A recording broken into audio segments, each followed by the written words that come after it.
perfectly managed by not only Antonio Conte, but also the players within the game, within the second half. I think, yeah, we could have gone on and got loads more goals, but I think we're always, at this period, this time of year, I think you're always conscious of perhaps at times a little bit of burnout, getting too tired, maybe a little bit of that, but players managed it. The defenders managed it quite comfortably. I thought the importance of Danny Drinkwater was massive in the game for me, and I think the way they went about their business throughout the game, absolutely terrific. The goals were great, let's be honest. Stoke, obviously, without basically an entire defence enforced upon them, but then the choices Mark Hughes made were interesting. All his decent players were sat here on the bench and didn't get off it. Yep. They've got Newcastle to come if he's still in a job next week.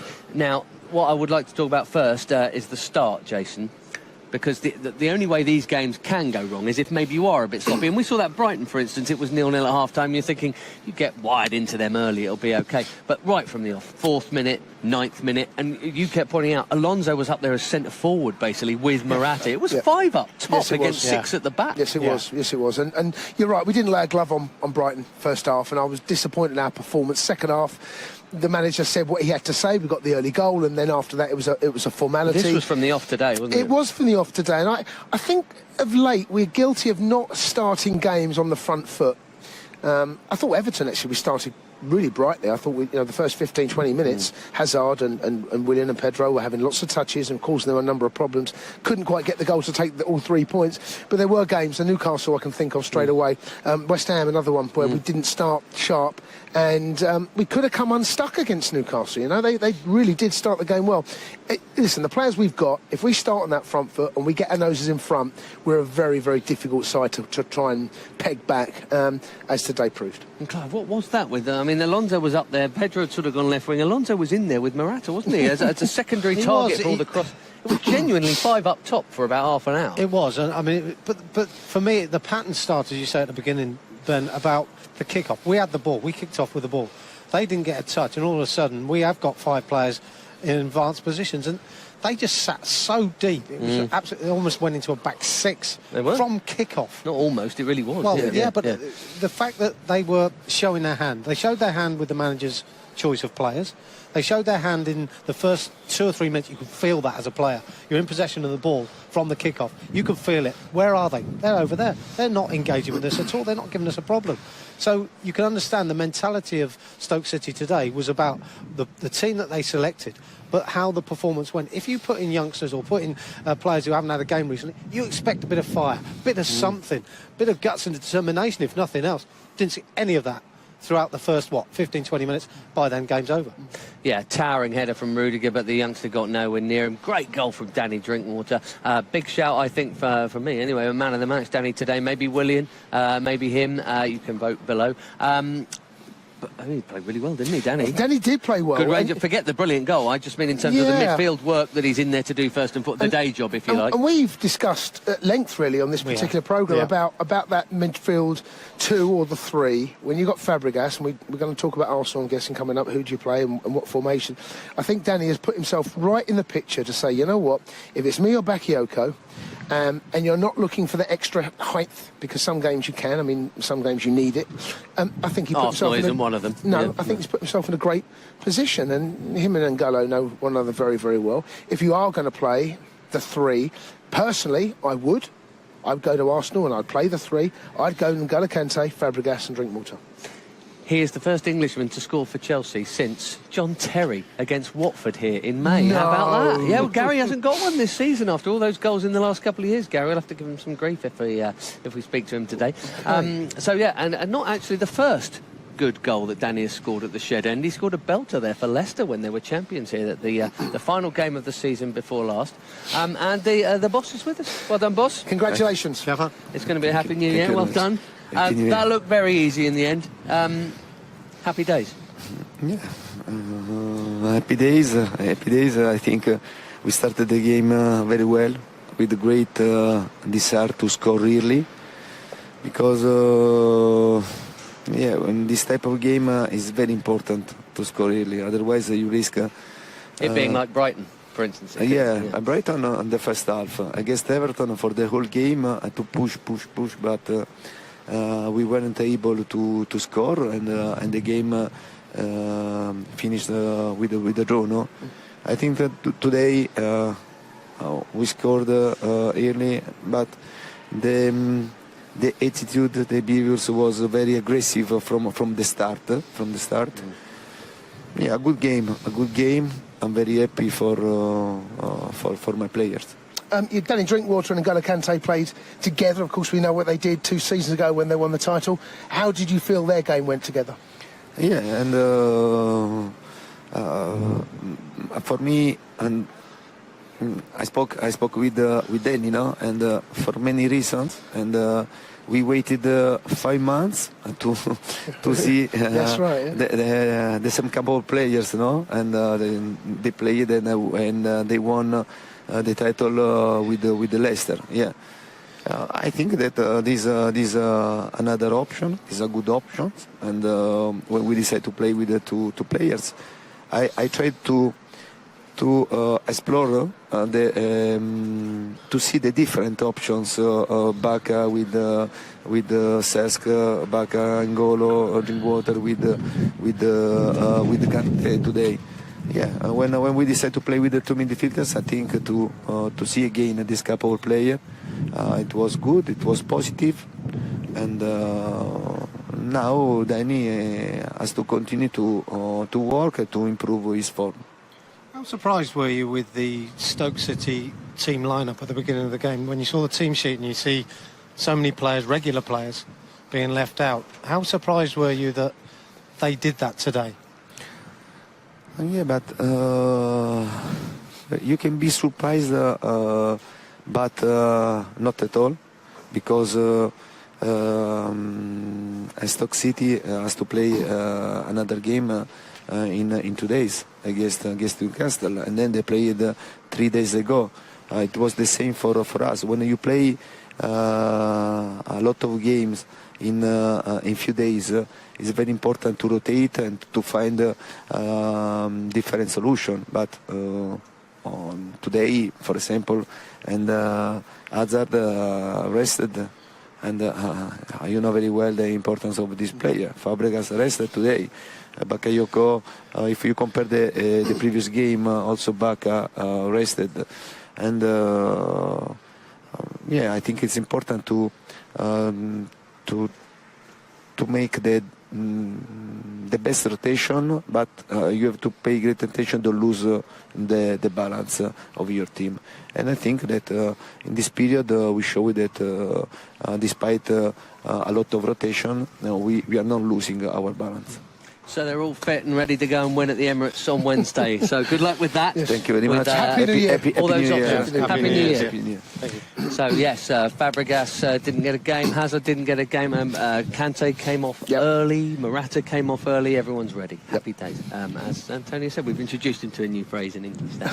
That would suggest to me that he thinks Fabregas will be coming back in. And speaking of midfield, we're joined by somebody who's just scored his second brilliant goal at the Shed End. One for Leicester a couple of years ago, and what a beauty today. What a great goal. No, yeah.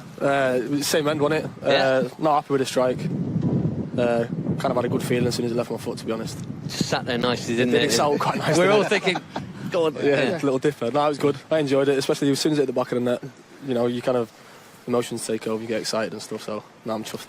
So you and N'Golo played again together. Of course, you won the Premier League title a couple of seasons ago. That's the first time as a two, though, right? Yes, as a two. No, yeah, that's true. Yeah. Does it feel the same as it did when you played for Leicester? I know it's a slightly different formation, but how did you feel it went? No, I mean, it felt good. I don't know how it looked like from the side, but I mean, it kind of felt comfortable. Looked very comfortable. It felt comfortable on the pitch. You know, you kind of not where we left off, but I mean, you know, you kind of when you play with each other for a season, you kind of get the gist of each other's game and stuff, and you know, hopefully it showed today. Were you surprised at Stoke's tactics? I mean, we know they have a number of players changing from the previous game, and they've got bigger games perhaps for them coming up. But even from the kick-off, you know, we had the ball from the kick-off. They really sat deep, didn't they? Sat almost like a back six straight away. Were you surprised at that with the other players coming in? I think what didn't help them was the way we started the game. Yeah. I mean, we don't score in the first half, you know, when it goes to 60, 70 minutes, and maybe the game's totally different. You know, we started the game bright and scored two goals in the first 10 minutes, I think it was. So I mean, again, you know, whether their game changed based on our start, then you know it's a kind of a credit to us. When there's a 3, we expect Cesc is in there because that's the extra man and his passing is his passing. Kante's a machine. Yeah. Essentially, what we're looking at is it's you or it's Bakayoko. Do you feel like that, though? And how is that, knowing you've got that competition and it might be him, it might be you? At the moment, that's kind of how it is, isn't it? When it's awkward, or is that fine? Is that just how it is? It's competition for places. I think it's healthy. I think it keeps one another on the toes and stuff, you know, and if you can kind of see it as if you're not performing, you're kind of out the team, I guess. So, I mean, it might make you work a bit harder in training or work hard on the pitch, or I'm sure it only has benefits. What has the gaffer said to you about your game coming here to Chelsea, how it's going to differ from your role at Leicester? Obviously the same position, but what has he said to you about what he expects and what he wants from you? Not much, to be honest. He's kind of just told me to, you know, play the way you play, but the Chelsea kind of blend, if you know what I mean. It's so he brought me here I'm guessing to play with Kante, and you know he kind of knew what we could do together from the season before. So I mean it just, you know, it's been great settling in. You know, it's been good. You know, I've had problems and stuff. You know, I picked up an injury, I've been ill, but I mean, you know, the club's been great. Did we see something today, Ben? Sorry. Did we see something today then more of you? You know, we've seen not only the goal, which obviously will give you confidence, but the range of passing we saw today. Are we going to expect to see a lot more of that from Danny Drinkwater? Because it was excellent today, your passing.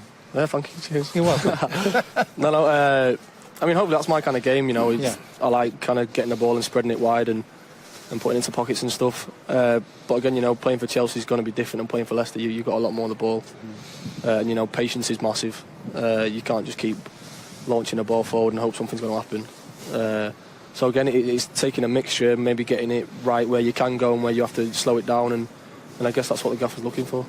Well, really well played today, Danny. Happy New Year, mate. Happy New Year. Hope to see you in the starting line-up at the Emirates. Started up at Anfield, remember, in a midfield 3 as well. In fact, that was, as far as I recall, that was actually him and N'Golo and Bakayoko, yes, it was. wasn't it? Yes, it was. Missed out when it was a 3. And we discussed Danny's role in that, and I felt Bakayoko suffered. I don't think Bakayoko understood whether to sit, whether to go, and he got caught between 2 stools. Yeah. Danny was the one that was going beyond, and if you remember correctly, there were 2 opportunities where he nearly gets in.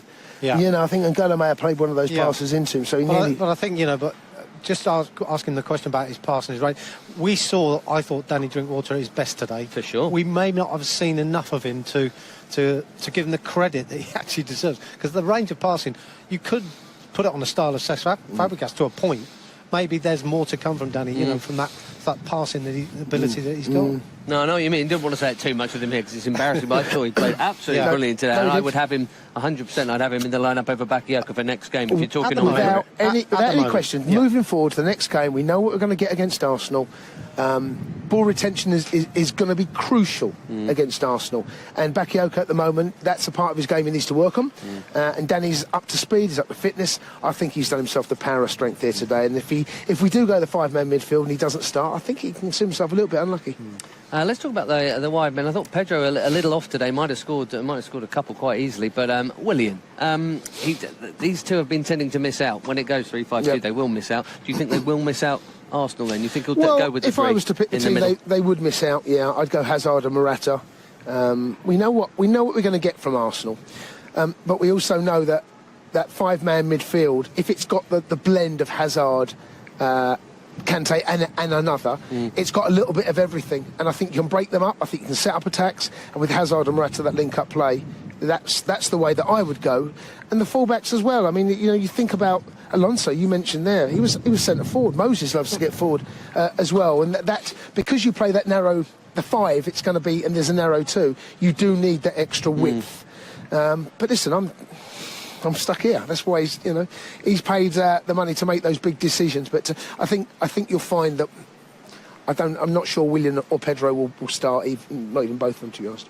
Willian had a good game though today. I thought he was terrific. Yeah, I thought he really was. I think great ball in for Rudiger as well. Yeah, his quality on the ball was good. Let's be honest. I thought, you said about Pedro, the only bad side of Pedro's game for me today was his finishing. Yep, that was the only thing. I mean, I think he made some great runs, some great decisions.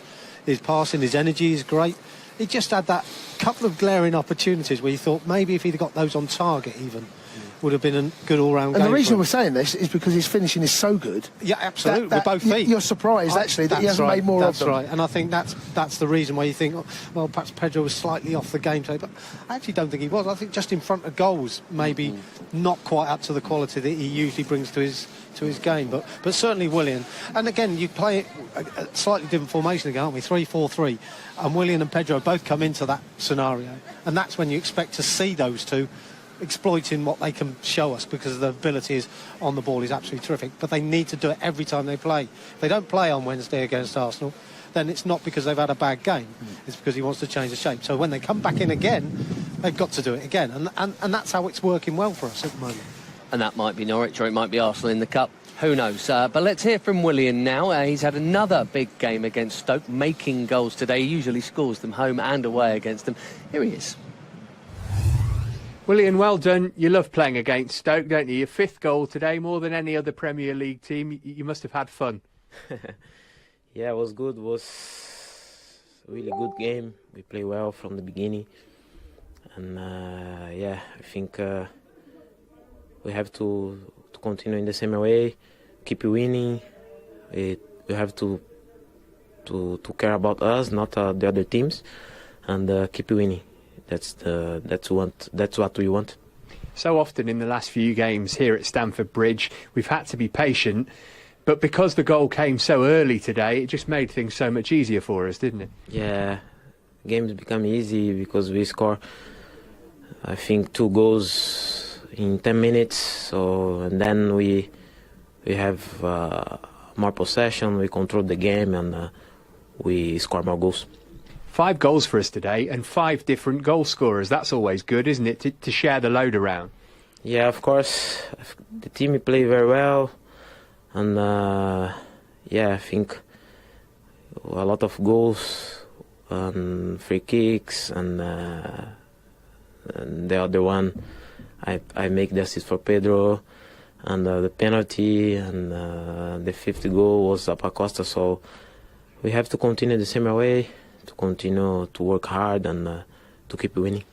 Other than Manchester City, we know how tight it is at the top of the table, so goal difference might end up being quite important at the end of the season. So it's important when we dominate games like we've done today that we take advantage and score as many as we can. Yeah, of course. I think we have always to score goals, because if you score, you have more chance to win the game. So always when we arrive in front of the goal, we have to try to score. We talked about your good record against Stoke. Was that something that you were aware of before the game today? Because you looked so confident, all your flicks and tricks were coming off. 2 assists and a goal. Did you think, oh, it's Stoke, I'm going to enjoy this? I want to play. Doesn't matter the team. I want to play well. I want to have a good performance like I did today. So yeah, it was a good game. I think if Morata score 2 goals, I can make more 2 assists. But it was a good game, and we are happy because we win. Well done. Thanks for talking to us. Thank you. Thank you. Yeah, so yet another goal against Stoke for Willian, and a couple of assists, as Matt mentioned there. Lukaku, by the way, has been stretchered off from Man United. They're playing Southampton. If they draw that game, let me get this right. No, if they win that game, they'll go second again. If they draw, Chelsea will still be above them. That's so right. the difference in goal difference was 7. Right now it's down to 2. So that was important today, Clive, that. Well, it was, and because it might come down to we goal said it difference. at half-time. We were chatting upstairs that at 3-0, you're thinking goal difference is going to make not only a difference to us, but also to them. Yeah. You know, the position they're in, they could be in big trouble, Stoke. So goal difference is massive for us. You know, whatever happens throughout the rest of the season, you know, Man United, let's get above them. Even if we beat them on goal difference, you know, we'll be happy with That'll that. do fine. Yeah. So we'll move on the final part of the chat to the Arsenal game, and with that in mind, the players who were not starting today and those who just either weren't used at all or came on had a little bit of training post-match here just before we came on air. This bloke tends to show up against Arsenal. He tends to show up against most people, Jason, recently, but you know what I mean. Again, always seems to have an influential role to play. If we're going to do anything there on Wednesday night, he has to perform. He generally, in the big games, you know, there are some players, you mentioned Lukaku there, the criticism is they don't rock up in the big games. That He's boy the does. opposite. That He's sort of boy the opposite. does. A bit like Didier, actually. He delivers. He turns up. He loves that stage. He loves to be the centre of attention, and he's very capable of putting in a performance. And he didn't play tonight. So he's going to be fresh. That's a good thing. Depending on the position he plays, whether it's central or out on the left-hand side, we'll have to wait and see. But not just him, Fabregas as well. You know, is it a coincidence that he's? I think we can kind of try and see what the manager's going to do. Well, I mean, Antonio himself specifically said here, you know, I've got a game on Wednesday, and for instance, Hazard didn't play, and Fabregas. He put them together, so he's clearly going to be starting both of them. Yeah. Clive, how much do we go at Arsenal? You saw the other day, just before Christmas, Liverpool went there. And, you know, but for their own dreadfulness, I mean, Liverpool could have scored 8 or 9 goals again. I mean, if Hazard can do kind of what Coutinho and Salah were doing, that they are there for the taking. I think Hazard can absolutely torment them.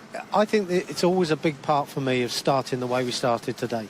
You know, OK, they sat back and Stoke accepted. They might do that, Arsenal, as well, when we're in possession. But as long as we're aggressive in our nature, which Antonio talked about, you know, the aggressive way we attack the opposition. And if we do that, I think we've got a great chance of going there and winning. I really do. Interesting to see what they do line-up-wise tomorrow. Because they actually were quite cute here. Wenger actually came here and said, OK, for once I'm not going to do that. And it worked, didn't it? No, well, he's had some...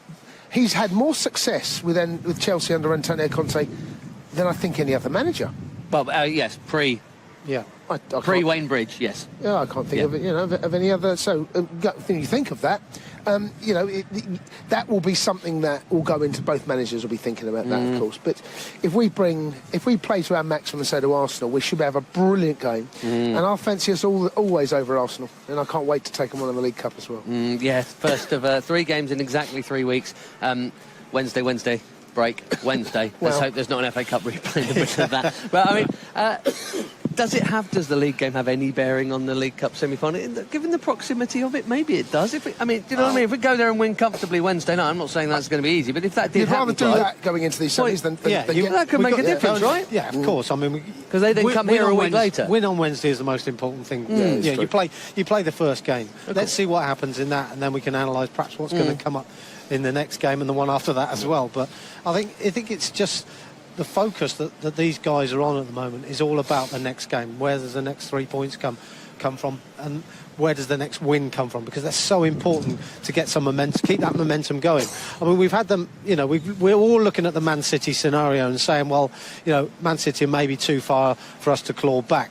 So what happens after that? And we've heard Antonio say that here with us before, where it's finish as high as you can. It's important we finish strongly towards the end of the season. So maybe in the back of his head he's still thinking about City, but it's also about beating Arsenal. It's all about beating Manchester United and Liverpool. You know, it's all about finishing above them. So it's all about, you know, just winning matches. But the first one, obviously, is this Wednesday coming. Just a minor aside, those League Cup semi-final legs, just in case you missed the news, there will be video assist refereeing trialled in those, and indeed the final of this competition. That's just a little incidental. Just very quickly then, you're going 3 in midfield, Hazard, Fabregas back, and maybe Christensen for Cahill if he's Christensen for Cahill, then it's going to be between him and Rudiger. But everything else the same, you know, the usual Chelsea side, but I would definitely go 3 across the middle. With Drinkwater, Danny and Bakayoko. I'd be disappointed, but he'd be more disappointed if he's not playing Danny Drinkwater. Yeah, I'd go the same way with Danny in the midfield, yeah. Fine, so we got it. Courtois, Azpilicueta, Christensen and Rudiger, Moses and Alonso, Drinkwater, Kante, Fabregas, Hazard and Morata. Well done. Easy. Excellent. That's how easy 3 it is to be points. Chelsea's manager. Yeah, there you go. Have the check. Right, don't forget.